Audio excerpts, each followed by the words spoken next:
Hello everyone. In the previous video, we discussed how to solve the question generate parenthesis in theory using backtracking. In this particular video, we will be implementing the approach in JavaScript.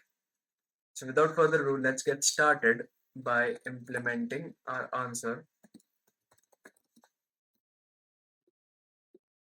which we will then return. But we need to process the tree that we discussed before. How will we do that? We will simply use a helper function. Let's call it generate, in which we will pass the answer list. We will pass the current answer that is being tracked as we did in the previous video. We started from scratch, right? So that is what I'm passing as my initial value of the current answer for that particular combination. I will also, right before this, I will pass the value n so that we can use it whenever we need to. And then of course, two more variables, which one of them will track the open count, that is count of the opening brackets. The other will, as you can imagine, track the number of closing brackets that we have in our current combination, which will be represented with this string over here. So let's implement this function now.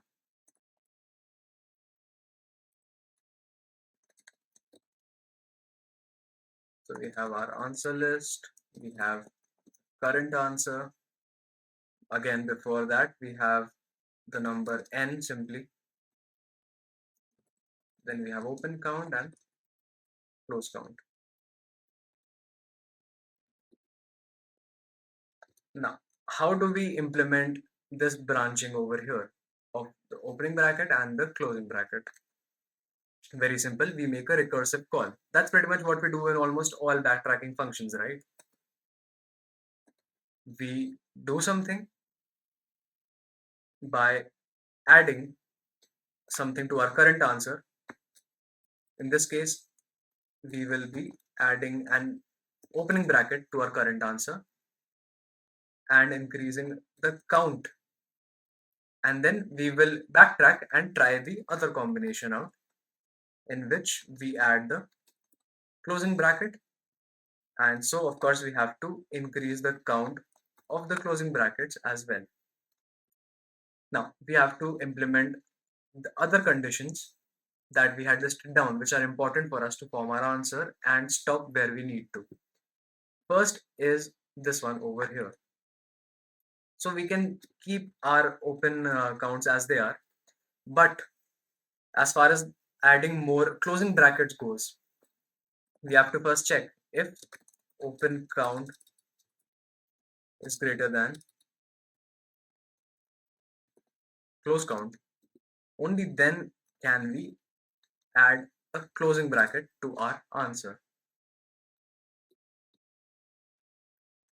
Then the other two conditions, let's start with this one, that if we have reached the limit of our opening brackets,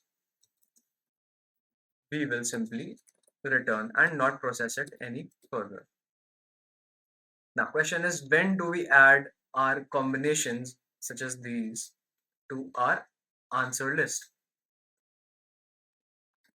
It is rather simple as well, that open count should be equal to n and close count should be equal to open count.